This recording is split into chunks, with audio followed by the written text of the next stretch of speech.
بعض لوگوں کا اللہ تعالیٰ نے صحاب یہ بنایا ہوتا ہے کہ کسی کو پڑھنے سے یاد ہو جاتا ہے، نقش ہو جاتا ہے. حالانکہ میری کیفیت یہ ہے کہ میں کوئی چیز دیکھتا ہوں، اس کے بعد آنکھیں بند کرتا ہوں تو اس کو نقشہ کافی دیر میرے ذہن کے اندر جو ہے نا وہ گھومتا رہتا ہے. ایسی کیفیت ہے. مثلاً یہ ڈیزائن ہے، یہ ڈیزائن پڑا ہے یا کسی کتاب کا ٹائٹل پڑا ہے، آنکھیں بند کر لی ہے، وہ بالکل اسی طرح جو ہے نا جی سامنے موجود رہتا ہے. تو یہ اس کے باوجود پڑھنے پڑھانے کا انداز ہر ایک طالب علم ایک جیسا ہے. کوئی ہے وہ چند مہینوں میں یہ حفظ کر لیتا ہے پورا قرآن مجید، کئی کتنے سال لا چھڑ دیں حفظ نہیں ہوتا. تو نبی اکرم صلی اللہ علیہ وسلم کا یہ انداز جو ہے نا، یہ نہیں ہے کہ نبی پاک صلی اللہ علیہ وسلم کو آداب کا علم نہیں تھا، اس لیے نبی پاک بے ادبی کرتے تھے. اللہ تعالیٰ نے آ گیا تو بے ادبی کرنا ہے، ادب سیکھ ہیں. ہمارے محلے میں بلال مسجد ہے، مولوی سے ایک نسیم وہ پٹھان سے لڑکوں کو کہ ادب سیکھو ادب، تو وہ اپنی زبان کا دب سیکھو دب سیکھو دب سیکھو. یہ نہیں کہ نبی پاک صلی اللہ علیہ وسلم کو اللہ تعالیٰ نے ادب سکھایا ہے، بلکہ نبی پاک صلی اللہ علیہ وسلم کے لیے ایک سہولت کا ذکر کیا. اللہ اکبر. تو میں نے کیا عرض کیا کہ پڑھنے پڑھانے کا انداز یہ ہوتا ہے کہ ایک استاد پڑھتا ہے پہلے، پھر شاگرد بعد میں پڑھتا ہے. ٹھیک ہے. اگر استاد کے پڑھتے ہوئے وہ بھی ساتھ پڑھے گا، استاد کے لیے پڑھنا مشکل ہوگا اور اس کے لیے بھی، کیونکہ یہ دونوں بلند آواز سے پڑھنے والے ہیں. ٹھیک ہے. لیکن ویسے قرآن مجید کے پڑھتے وقت ایک پڑھ رہا ہو تو دوسروں کو پڑھنے کی اجازت ہے یا نہیں، اس حوالے سے دیکھیں تو یہ اگر کہیں کہ اس آیت سے معلوم ہوتا ہے کہ نبی پاک اللہ نے کہا لا تو ہر ایک زبان نہ ہلائیں، یا اذا قرئ القرآن فاستمعوا لہ وانصتوا ہے، اس سے معلوم ہوتا ہے تو یہ بات قطعاً غلط ہے. اللہ اکبر. کیوں؟ اس لیے کہ میں تو ایک دفعہ اشتہار شائع ہوا، اس کا جواب لکھا تھا، اس میں میں نے 4 باتیں لکھی واقعات کہ احناف خود بھی اس پر عمل نہیں کرتے، بلکہ ایک شخص پڑھ رہا ہوتا ہے، دوسرا بھی، تیسرا بھی، چوتھا بھی، پانچواں بھی، بلکہ قاری صاحب بچوں کو جب پڑھا رہے ہوتے ہیں تو ان کا مطالبہ تمام بچوں سے ہوتا ہے کہ بلند آواز سے پڑھو، اونچی پڑھو بے ایمانو. میں نے ایک دفعہ ایک استاد کو سنا، وہ کہتا ہے اونچی پڑھو بے ایمانو. میں استاد قاری صاحب کو خدا دا خوف کرو تسی بھی ہیں، یہ بیچارے ایمان والے مسلمان اچھے بچے ہیں ساری دنیا سے، تو یہ قرآن پڑھنے کے لیے بے ایمان بنا چھڑیا ہیں جی. لیکن بات جو میں کرنا چاہتا ہوں یہ کہ اونچی پڑھو، اور یہ ہر استاد کا مطالبہ ہوتا ہے، چاہے کوئی حنفی ہے چاہے کوئی اہل حدیث ہے. اللہ اکبر. اس کا مطلب یہ ہے کہ اذا قرئ القرآن فاستمعوا لہ وانصتوا یا لا تحرک بہ لسانک لتعجل بہ کا یہ مطلب نہیں ہے کہ قرآن مجید کے پڑھتے وقت کسی کو پڑھنے کی اجازت نہیں. ایک پڑھنے والا پڑھ رہا ہے تو دوسرا بس خاموشی اختیار. ٹھیک ہے. بلکہ جہاں تک اذا قرئ القرآن فاستمعوا لہ وانصتوا لعلکم ترحمون کا تعلق ہے، تو میں نے مناظرے میں بھی بات کہی کہ آپ مسئلہ ایسا ثابت کرتے ہیں کہ جیسا کہ یہ آیت مسلمانوں کے متعلق اور پھر مقتدیوں کے متعلق، پھر نماز کے متعلق، پھر سورۃ فاتحہ کے متعلق ہے. یہ ساری چیزیں اگر صراحتاً ثابت کریں تو پھر یہ بات ہے، جبکہ ثبوت تو اس بات کا بھی نہیں ہے کہ یہ کسی مسلمان کے متعلق ہو. صحابہ کرام تو اس طرح نہیں کرتے تھے، قرآن مجید پڑھا جا رہا ہو تو شور کریں. میں نے کہا کبھی کسی نے نبی نے کسی کو کہا کہ دیکھتا کیوں ہے؟ نہ دیکھو. جو آدمی پہلے سے ہی خاموش ہے اس کو خاموش کروانے کی کیا ضرورت ہے؟ صحابہ کرام کو کہتے ہیں نبی پاک کی مجلس میں ایسے ہوتے تھے جیسے ہمارے سروں پر پرندے بیٹھ رہے ہیں. تو ان کو یہ کہنے کی کیا ضرورت ہے فاستمعوا لہ وانصتوا؟ اور ویسے بھی پڑھیں تو قرآن مجید میں بات ہی یہ ہے اذا لم تأتہم بآیۃ قالوا لولا اجتبیتہا. جب آپ ان لوگوں کے پاس نشانی نہیں لاتے جو نشانی کا مطالبہ کرتے ہیں تو کہتے ہیں اگر نبی ہو تو نشانی کیوں نہیں لاتے؟ یہ مطالبہ میں نے کہا کون کرتا تھا؟ حضرت ابوبکر کرتے تھے، حضرت عمر کرتے تھے. یہ تو مطالبہ کفار کا تھا. حضرت ابوبکر نے کہا کہ جو نہ آنکھیں نا جو نہ آنکھیں وہ ٹھیک ہے. تسی آکھو تو جھوٹ ہے، وہ کہیں تو ٹھیک ہے، کیونکہ وہ جھوٹ نہیں بولتے۔ اللہ اکبر۔ تو اللہ تعالیٰ نے کہا آپ ان کو کہیں ھذا بصائر من ربکم، یہی قرآن مجید جو ہے نا یہی دلیل ہے میرے پیغمبر ہونے کی، اس سے بڑی کوئی دلیل نہیں۔ وَھُدًى وَرَحْمَةٌ لِّقَوْمٍ يُؤْمِنُونَ، ایمان والوں کے لیے یہ ہدایت بھی ہے اور رحمت بھی ہے۔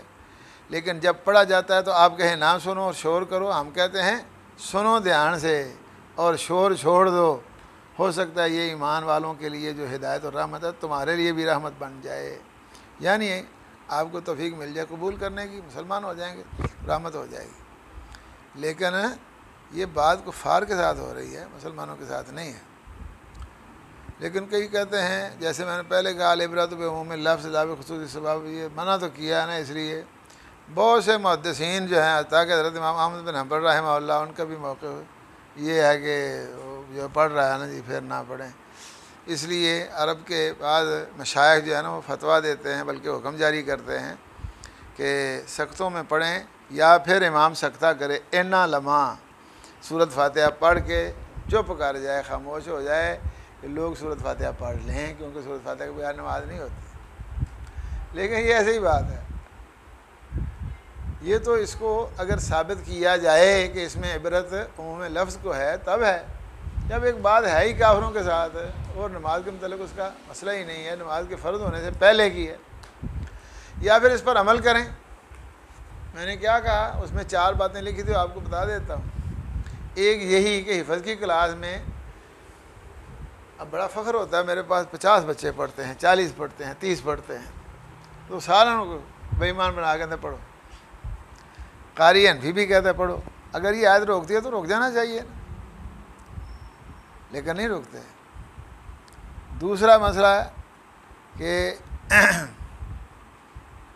کتب احناف میں یہ لکھا ہے کہ مسبوق شخص جب بھی آئے یسنی بالاتفاق، اللہ اکبر تو کہنا ہی ہے مقتدی بننے کے لیے، بالاتفاق مفتیوں کا فتویٰ، مفتہ بھی قول یہ ہے کہ وہ ثنا پڑھے۔ پھر امام صاحب آگے تلاوت کر رہے ہیں، اب ظاہر ہے رکوع میں ہے یا سجدے میں، پھر تو نہیں پڑھنی، قیام میں ہے تو کہتے ہیں اذا قرئ، اللہ نے کہا جہرا یا جوہرا نہیں کہا، اس لیے چاہے بغیر آواز کے ہو چاہے ایسے ہو، تو کہتے ہیں پڑھتا ہی ہے نا امام، لیکن وہاں فتویٰ ہے کہ یسنی بالاتفاق ہیں، منیت المصلی میں یہ لکھا ہے بالاتفاق فتویٰ یہ ہے کہ وہ ثنا پڑھے۔ اب امام صاحب قرآن مجید پڑھ رہے ہیں، وہ ثنا پڑھ رہا ہے، وہ قرآن مجید کے پڑھتے وہ تو قرآن مجید پڑھنے کی اجازت نہیں ہے، تھی نال وہ ٹھوکی ہوندے ہو۔ اور حنفیوں کا یہ فتویٰ ہے، فتویٰ یہ ہمارا نہیں ہے، ہمارا بھی چلو موقف یہی ہے ہوگا، ہم تو ضروری نہیں سمجھتے ثنا کو، وہ ثنا کو ضروری سمجھتے ہیں۔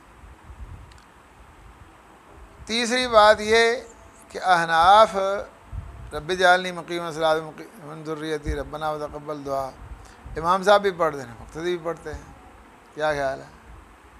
اگر یہ آگ روکتی ہے تو روکنا چاہیے نا، لیکن نہیں روکتے، کیوں کہ یہ آگ روکتی ہی نہیں ہے۔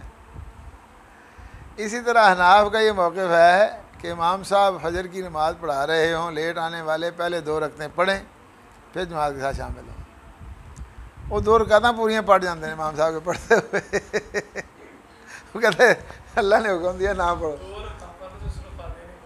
سورۃ فاتحہ نہیں پڑھو، اور 2 رکعتیں جو پڑھتے ہیں نا وہ بھی ایسے ہی پڑھتے ہیں کہ نبی پاک ارجع فصلی فإنک لم تصلی۔ ہمارے چچا جان بات سناتے ہیں، ایک دن لیٹ ہو گیا تو میں نے کہا چلو ادھر مسجد بلال میں پڑھ لوں۔ اتفاق سے جو قاری صاحب تھے نا مسجد کے اصل امام، کہتے میں گیا تو وہ وضو کر رہے تھے، جماعت کھڑی ہے اور سجدے میں، امام صاحب جو نماز پڑھا رہے ہیں وہ سجدے میں ہیں اور آخری سجدہ ہے، قاری صاحب وضو کر رہے ہیں، میں جا کے جلدی شامل ہو گیا، وہ قاری صاحب اٹھے 2 رکعتیں پڑھ کے سلام تو پہلا میرا شامل بھی ہو گیا۔ میں کہ میرے بولے کھا پیا ہو رہے، میں پوچھ رہا قاری صاحب اج تو میں اندر آیا وضو تسی کرتے ہو؟ میں جی میں ہی کر رہا، پھر تسی اٹھ کے 2 رکعتیں پڑھیاں، تشہد پڑھ دیا پڑھا کی، اور قاری صاحب جو ہوتے ہیں نا قاری حضرات ان کی زبان تیز ہوتی ہے، میں قاریوں کا سب کچھ تیز ہوتا ہے نا۔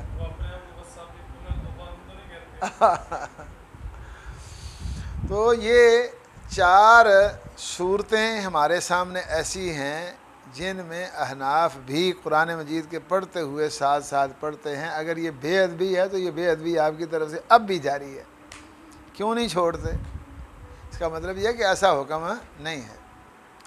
نبی اکرم صلی اللہ علیہ وسلم کوئی بے ادبی نہیں کرتے تھے، نبی پاک صلی اللہ علیہ وسلم کو صرف یہ خیال تھا اپنی جگہ پر کہ شاید میں بھول جاؤں گا، اس لیے نبی پاک پڑھتے تھے۔ تو اللہ نے کہا کہ یہ کام یہ آپ کے ذمہ نہیں، ہمارے ذمہ ہے۔ اللہ اکبر۔ بہرحال اس کے بعد پھر نبی اکرم صلی اللہ علیہ وسلم بعد میں پڑھ لیتے تھے، جس طرح میں نے آپ کو کہا پڑھنے پڑھانے کا جو انداز ہے یا سننے سنانے کا، حضرت جبریل علیہ السلام نبی پاک کے پاس آتے تھے، اگلی حدیث میں آ رہا ہے قرآن مجید پڑھتے تھے، نبی پاک صلی اللہ علیہ وسلم یا حضرت جبریل قرآن مجید یاد کرنے کے ارادے سے نہیں دور کرتے تھے، بلکہ اللہ نے حکم دیا تھا اتل ما اوحی الیک من الکتاب اقم الصلاۃ۔ یہ بہت بڑا عمل ہے، قرآن مجید کی تلاوت کرنا بہت بڑا عمل ہے۔ بڑے بڑے لوگ جو ہے نا وہ اسی عمل، نبی پاک صلی اللہ علیہ وسلم بھی ایک ہے نا قرآن مجید کی نماز میں آپ نماز تلاوت کریں۔ حضرت عبداللہ بن عباس رضی اللہ عنہ کہتے ہیں نا، عبداللہ بن عباس نہیں، عبداللہ بن مسعود رضی اللہ عنہ، کہ ایک رات نبی پاک نے مجھے کسی کام کے لیے بھیجا، وہ کام کر کے میں واپس آیا، نبی پاک نماز پڑھ رہے تھے، میں کہا چلو نبی پاک نماز پڑھ دینے پہ چٹ بیٹھا میں پہلا، ویسے ایک بعد میں وضو کیا، نماز شروع کر دی، نبی پاک سورۃ بقرہ پڑھ رہے تھے، میں نے کہا یار کو اندل میاں 100 آیت پڑھ کے نا آپ رکوع کریں گے فمزال ہے کہ نبی پاک میں نے کہا یار کو اندل میں آتے ہیں 200 پڑھ کے کریں گے، میں آ گیا، یہ تو کام خراب ہو گیا، فہمم تو میں امر سو، میں نے غلط کام کا ارادہ کر لیا، کیا ارادہ کیا؟ چھوڑ کے بھاگ جائیں۔ اتنی لمبی نماز نبی پاک نے سورۃ بقرہ مکمل کر کے سورۃ نساء شروع کر دی، اس کے بعد سورۃ آل عمران پڑھی ہے، نبی پاک کی تلاوت ہے۔ امام بخاری کی تلاوت دیکھیں، امام احمد بن حنبل رحمۃ اللہ علیہ کے واقعات جو ملتے ہیں تو قرآن مجید کی تلاوت کے، اس لیے وہاں بات اور ہے، اور ویسے نبی پاک تلاوت کرتے تھے۔ تو ماں جب جبریل علیہ السلام چلے جاتے تو پڑھ لیتے نبی پاک صلی اللہ علیہ وسلم جس طرح پڑھتے تھے حضرت جبریل علیہ السلام۔ تو اس حدیث سے امام بخاری رحمہ اللہ کیا استدلال فرما رہے ہیں کہ قرآن مجید کے نزول کی صورت نبی اکرم صلی اللہ علیہ وسلم کے لیے باعث تکلیف تھی۔ اس کا مطلب یہ ہے کہ اس میں آپ کا کوئی اختیار نہیں، نہ آپ کی طرف سے کوئی افتراء ہے، یہ اللہ تعالیٰ کا فیصلہ ہے جو انہوں نے قبول کیا، برداشت کیا اور آگے اپنی ذمہ داری پوری کی۔ اللہ تعالیٰ ہمیں آپ کی تصدیق کی توفیق عطا فرمائے۔ یہ حدیث یہاں پہلی مرتبہ ذکر ہوئی اور 6 مرتبہ آتی ہے صحیح بخاری میں۔ کوئی اور بات اس کے متعلق ذہن میں ہو؟